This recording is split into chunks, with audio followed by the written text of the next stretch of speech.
ñu ngi leen di nuyu di leen jaajëfal yéen ñi nga xamante ni si yéen a suivre seen bi di faciliter la vie te nag di leen indi lu am solo mu nekk nag ngeen def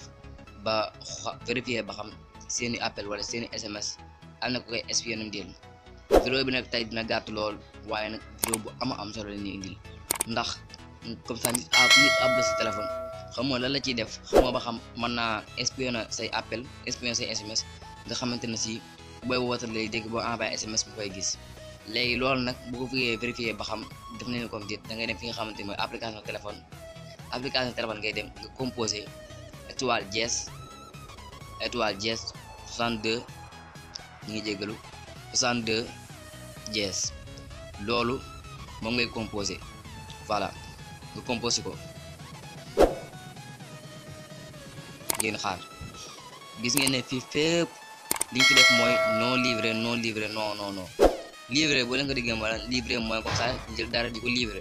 non livré nag mooy lu ñu livré wul loolu li mu signifie mooy kenn espionné wuñ la boo saa wala demee nag ngeen dem ba gis ne non bi dañ ne ñu def ci livré kase amatul non ngeen xam ne espionné nañ leen waaye nag boo leen ci gis rek muy am non rek ngeen xam ne kenn espionné wu leen kon ne lañ koy vérifier kon tey lii moo nekkoon vidéo bi dañ leen ñaan rek ngeen abonné ci suñu chaîne YouTube Faciliter la vie di leen ñaan tamit bu fekkee vidéo bi neex na leen ngeen partagé ko aimé ko te ngeen bàyyi ñu ci commentaire ba beneen